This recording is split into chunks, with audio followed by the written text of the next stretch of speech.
बिस्मिल्लाह अस्सलाम वालेकुम। आज का जो टॉपिक है वो बहुत इंटरेस्टिंग है कि हमारी ज़िंदगी की जो मुश्किलें हैं वो हमें समझ क्यों नहीं आती। मुश्किलें कह लें, मुसीबतें कह लें, परेशानियां कह लें या आजमाइश कह लें, हमें पता नहीं चलता कि हम उसमें क्यों हैं। जैसे कोई घड़ा है और हम उसके अंदर फंसे हुए हैं और हमें नहीं पता इसके अंदर से कैसे निकलना है। जैसे एक बच्चा नहीं होता, आप उसको देखते हैं और आपके जहन में आता है कि छोटा सा बच्चा है और इसको जो डिज़ीज़ है वो कैंसर है, और आपको बड़ा तरस आता है और आप समझ नहीं पाते कि इतने छोटे से बच्चे का क्या कसूर है कि इसको कैंसर है। या आपको पता चलता है कि कोई ऐसा इंसिडेंट है कि कोई औरत थी और उनका हस्बैंड जो है उनकी डेथ हो गई। एक छोटा सा बच्चा था, उसको उन्होंने ऑल अलोन मतलब अकेले जो है वो अल्लाह के भरोसे पे पाला पोसा, सब कुछ किया। उनकी जॉब लग गई, वो सीएसएस करने लग गए और एक दिन जो है वो अपनी जॉब से इसी तरह वापस आ रहे थे, रास्ते में एक्सीडेंट हुआ और वो मदर फिर से अकेली हैं और उनके शोहर तो बहुत पहले फ़ौत हो गए थे और अब उनका बेटा भी फ़ौत हो गया। और हमें समझ नहीं आ रही होती कि ऐसा क्यों होता है ज़िंदगी में। हमारे जो कहते हैं ना छोटा सा नॉलेज होता है उसमें ये बात हज़म नहीं हो रही होती कि ऐसी चीज़ें या हमारे नज़दीक में नाइंसाफ़ियाँ होती हैं, नाइंसाफ़ियाँ। और ऐसा क्यों होता है हम समझ नहीं पाते, एक कन्फ्यूजन वाली स्टेट में होते हैं और जितना उसके बारे में सोचते हैं, सोचते चले जाते हैं कि जैसे कुछ गलत हो रहा है और हम उसके बारे में कुछ कर भी नहीं सकते और कुछ कह भी नहीं सकते। अगर कुछ कहना होता है तो इतना कह देते हैं कि चलो अल्लाह की मसलहत, तो अल्लाह की मसलहत के तो आप ज़ुबान से कह देते हैं, लेकिन वो जो दिल में एक होता है ना कि एक बच्चे के साथ ऐसा क्यों हो रहा है, या एक माँ है उसने इतनी ज़्यादा मेहनत की है तो अब उसका बेटा जो है जब एक फ्रूट लेने का टाइम आया और एक बच्चे ने जो है वो माँ की केयर करनी थी और उन्हें माँ को बताना था कि मैं क्या क्या कर रहा हूँ, तो वो बच्चे की डेथ हो गई है। ऐसी बहुत सारी सिचुएशंस होती हैं जिनकी हमें समझ नहीं आती, अपनी ज़िंदगी की परेशानियों की समझ नहीं आ रही होती कि उनको कैसे सॉल्व करें, या ऐसे हो रहा है तो क्यों हो रहा है। वेस्ट के एक राइटर हैं विल्टर, उनकी एक स्टोरी है the eight man. Short story है जिसमें जो है वो जा रहे होते हैं, उनकी पूरी प्लानिंग सारा कुछ बताया जाता है। तो वो एक दरिया होता है नीचे पूरा पानी, और उसके ऊपर जो पुल है उसके ऊपर एक गुजर है, दूसरा गुजर है, तीसरा गुजर है, वो मतलब आगे पीछे जब जा रहे होते हैं तो एकदम पुल टूटता है और वो सारे दरिया में गिरते हैं और डूब के मर जाते हैं। अब विल्टर भी जो चीज़ एड्रेस कर रहा है वो यही कर रहा है कि वो तो अपने नॉर्मल डेज़ में मतलब कोई एक भी नहीं बचा, प्लानिंग करके ट्रैवल कर रहे थे, उन्हें क्या पता था कि उनके साथ क्या होना है। और अब वो कहाँ से ये आंसर ढूंढे कि मतलब उनके साथ जो कुछ हो गया है वो क्यों और कैसे, और क्वेश्चंस ही होते हैं जिसके हमें आंसर्स नहीं मिल रहे होते। आपको याद है सूरह कहफ में अल्लाह 3 इंसिडेंट बताते हैं, हज़रत मूसा अलैहिस्सलाम के और हज़रत खिज़र अलैहिस्सलाम के। हमारा नॉलेज ना हज़रत मूसा अलैहिस्सलाम जैसा होता है, आधा अधूरा, और हमें पूरी सिचुएशन का पता नहीं होता। और अल्लाह ताला का नॉलेज जो है वो कंप्लीट है। अल्लाह ताला जैसे कहते हैं ना पूरी पिक्चर को देख रहे हैं, पूरी सिचुएशन अल्लाह ताला को पता है और हमें सिर्फ उसका एक छोटा सा पोर्शन पता होता है, और हम उस छोटे से पोर्शन को देख के कह रहे होते हैं वो क्या हो गया, और वावेला मचा देते हैं, शोर मचा देते हैं। हज़रत मूसा अलैहिस्सलाम ने पहली चीज़ क्या देखी थी, नॉर्मल जा रहे हैं, कश्ती में बैठे हुए हैं, हज़रत खिज़र अलैहिस्सलाम जो है वो अच्छी खासी कश्ती को तोड़ देते हैं।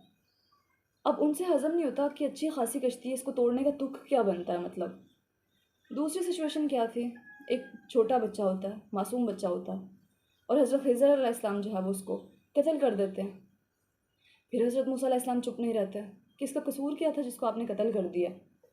और जो तीसरी सिचुएशन होती है वो एक ऐसी जगह जाते हैं जहाँ सफ़र कर कर के थक गए होते हैं और वो उम्मीद करते हैं कि यहाँ पे जो है वो हमें खाने पीने के लिए कुछ देंगे, यहाँ रहने के लिए थोड़ा सुकून मिलेगा हमें इस जगह पे। वो कोई मेहमान नवाजी नहीं करते, ना तो उन्हें खाने के लिए कुछ देते हैं, ना उन्हें कोई जगह देते हैं जिस पे वो आराम कर सकें। लेकिन निकलते हुए हज़रत खिज़र अलैहिस्सलाम वहाँ पे एक दीवार होती है जो टूटी हुई होती है और उसको सही तरह से बिल्ड करके पूरा ठीक कर देते हैं, मुरम्मत कर देते हैं। हज़रत मूसा अलैहिस्सलाम से फिर हज़म नहीं होता कि जिन्होंने आपके साथ बुरा किया आप उनके साथ अच्छा कर रहे हैं, और एक दीवार टूटी है तो टूटी रहने दें, और अगर मुरम्मत की है तो उन्हें कहें आपको कुछ पे करें, बगैर उस पे की जो है वो आप निकल रहे हैं इधर से। आपको लगता है ना हमारे क्वेश्चंस भी ऐसे ही होते हैं, जो थोड़ा सी चीज़ हमने देखी है उस पर क्या क्यों कैसे कब क्यों कर रहे हैं, और हम हज़म नहीं कर पाते और हम पूछना शुरू कर देते हैं और हम परेशान हो जाते हैं। तो हज़रत खिज़र अलैहिस्सलाम ने कहा था कि वो कश्ती अगर पूरी ठीक होती ना, तो वहाँ उनका बादशाह जो था वो ज़ालिम था, और वो ठीक और अच्छी कश्ती बादशाह की कंट्रोल में होती, इन लोगों के पास ना होती जो रोज़ उस पर आते जाते हैं और ट्रैवल करते हैं। अल्लाह का इरादा था कि ये इन्हीं के पास रहे। थोड़ा सा इसमें जो है वो टूटा फूटा, वो बादशाह कहे ठीक नहीं है, इसको इनके पास ही रहने दें, मुझे अच्छी कश्तियाँ चाहिए, मुझे प्यारी कश्तियाँ चाहिए। जिस बच्चे की आप बात कर रहे थे ना कि जिसको मैंने कत्ल कर दिया था, अल्लाह जानता है कि उस बच्चे ने बड़े होकर अपने वालिदैन के साथ क्या सलूक करना था, उनकी नाक में कितना दम करना था और उन्हें कितना जलील करना था। अल्लाह की जो है वो प्लानिंग ये है कि अल्लाह अच्छा और नेक बच्चा इन्हें दे, तो अल्लाह ने उसको जो है वो वापस ले लिया। और लास्ट चीज़ जो आप कहते हैं कि आपने जो है उस दीवार को तामीर कर दिया और उस पर कुछ लिया भी नहीं है, और जो है उसको, उसके जो रहने वाले थे वो इस लायक भी नहीं थे कि आप उनकी करें, तो मैंने रहने वालों के लिए नहीं किया, वहाँ पे बस 2 बच्चे थे और यतीम थे, और उस दीवार के नीचे उनका ख़जाना है। तो वो टूट रही थी, तो अल्लाह की प्लानिंग ये थी कि उनके बड़े होने तक ये दीवार इधर ही रहे, और जो है बड़े होके वो अल्लाह किसी भी सबब से उन्हें उनका ख़जाना वापस कर दे, उन 2 बच्चों का। पूरा नॉलेज जो है वो अल्लाह के पास है। जब हम पूरी स्टोरी सुनते हैं तो हमारा दिल भी मुतमईन हो जाता है कि नहीं नहीं, ये बिल्कुल ठीक हुआ है, ये करेक्ट है बिल्कुल। लेकिन जब पूरा व्यू हमारे पास नहीं होता, जैसे हमारी लाइफ में हमारे साथ हो रहा होता है, जैसे हम किसी की लाइफ का थोड़ा सा हिस्सा देखते हैं और जजमेंट बना लेते हैं और बहुत ज़्यादा क्वेश्चंस बना लेते हैं, तो हमें समझ नहीं आ रही होती क्या करें और क्यों करें। एक बड़ी इंटरेस्टिंग स्टोरी है चाइनीज़।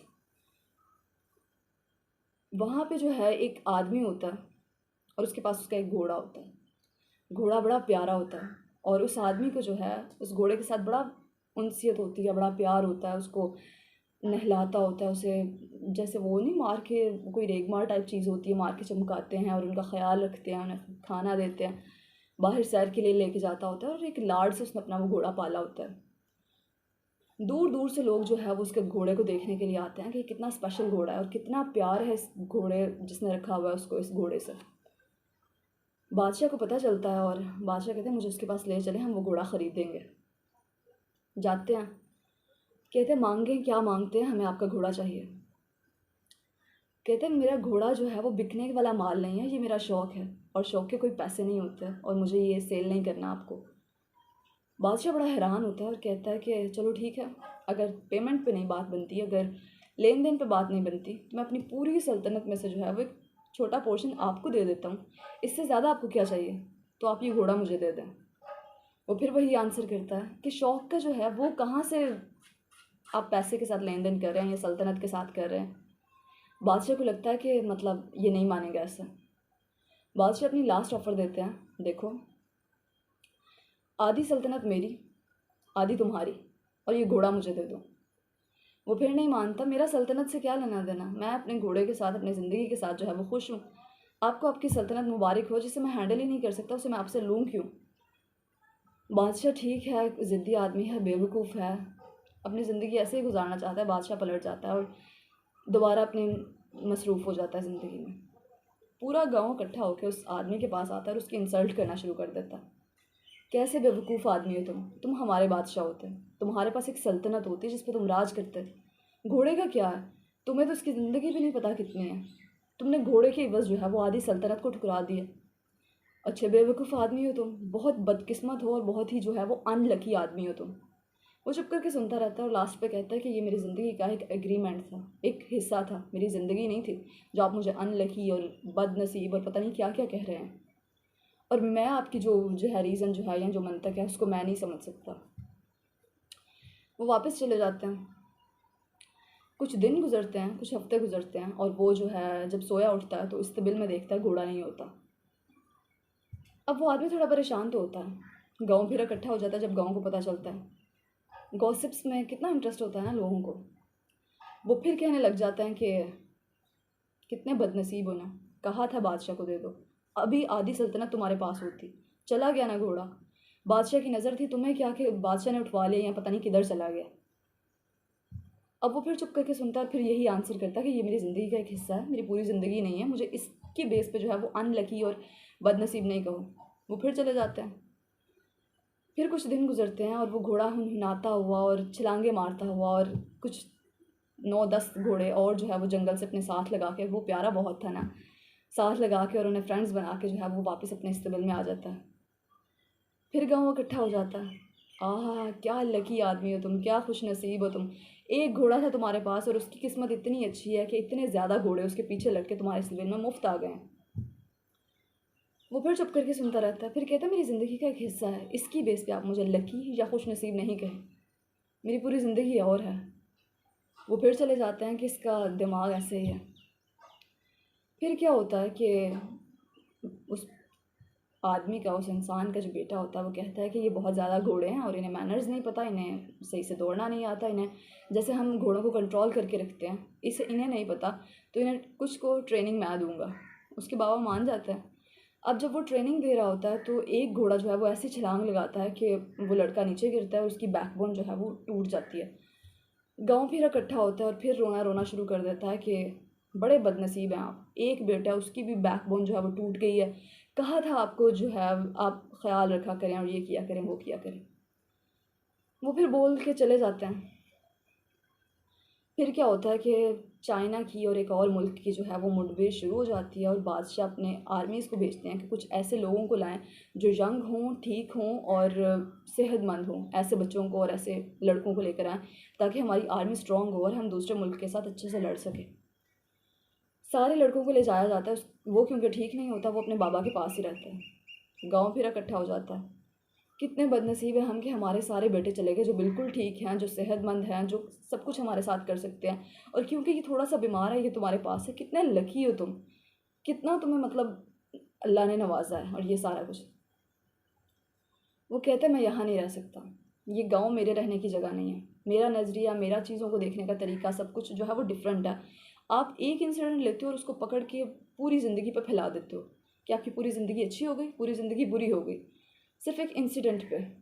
और मैं अब यहाँ से जा रहा हूँ। अपना बोरिया बिस्तर उठाता है, अपने बेटे को लेता है, अपना घोड़े जो थोड़े हैं वो लेता है और गाँव छोड़ के चला जाता है। हमारा हिसाब कुछ ऐसे ही होता है। अगर हम कहें ना कि वाइट चार्ट पेपर जो है वो हमारी ज़िंदगी है, और अगर कोई खुशी आती है, कोई पिंक कलर की या कोई रेड कलर की खुशी आती है, हम पेंट ब्रश पकड़ते हैं और पूरे उस पर वाइट बोर्ड पे लगा देते हैं कि अब हम खुश हैं और अब हमारी ज़िंदगी अच्छी जा रही है।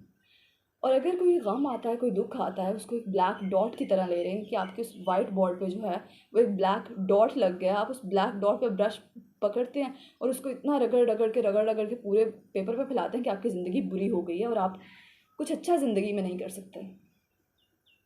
हम उनको पार्ट्स और पोर्शन की तरह नहीं लेते, हम उसको बैलेंस नहीं करते। ज़िंदगी की खुशी और गम जो होते हैं वो तो सिक्के की तरह होते हैं। एक सिक्के के दो रुख होते हैं ना। जिसको ज़िंदगी में कभी आंसू नहीं मिला है, दुख नहीं कभी मिला है, वो अगर खुश भी होगा तो उसे क्या पता कि मैं खुश हूँ, उसे तो यही लगेगा ना कि ये नॉर्मल रूटीन चल रही है। ज़िंदगी बैलेंस ही होता है, उसमें दुख भी होते हैं, उसमें गम भी होते हैं, लेकिन ज़िंदगी को डील करने का, उसके साथ निमटने का, उसको समझने का एक मेथड होता है, और वो मेथड हमें अल्लाह ने अल्हम्दुलिल्लाह बताया है कि आपने इस फ्रेमवर्क में चलना है। इस जो है वो मेरी टीचिंग्स हैं और मेरे अहकाम हैं, इसके अंडर आपने ख़ुद को रखना है और चलने की कोशिश करनी है।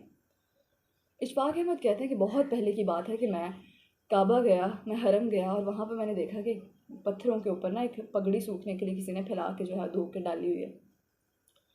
कहते हैं जो इस तरह विजिटर्स जाते हैं और जो वहाँ पे रहते नहीं हैं, उन्हें इस तरह की चीज़ें अजीब लगती हैं कि इतनी पाक जगह आप अपने घर में फैला लें कपड़े या कहीं और जगह सुखा लें, लेकिन काबा में तो ना सुखाएं।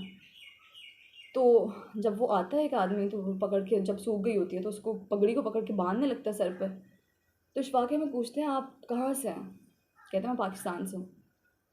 और जब पूछते हैं कि क्या करते हैं आप यहाँ पे, तो कहते हैं मैं यहाँ पे ना लेबर का काम करता हूँ, कुछ माल उठाता हूँ, उसको ट्रक वगैरह में कहीं पे भी लोड करता हूँ और कुछ पेमेंट मिल जाती है मुझे, जिससे अपना गुजारा करता हूँ।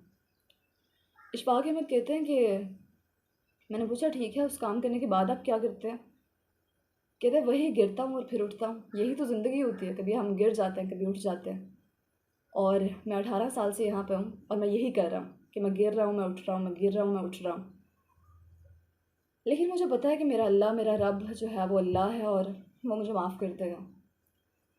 हमारी ज़िंदगी यही होती है, कभी हम मायूसी में, कभी दुख में जो है वो गिर जाते हैं, लेकिन जब हमें पता है कि other on the other side जो है, जिससे हमारा रिलेशन है, वो हमारा अल्लाह है, वो हमारा रब है और वो हमें माफ़ कर देगा इंशाल्लाह। तो हमारी ज़िंदगी गिरने उठने में ही होती है। बस वो फ्रेमवर्क में ख़ुद को रखने की कोशिश करें।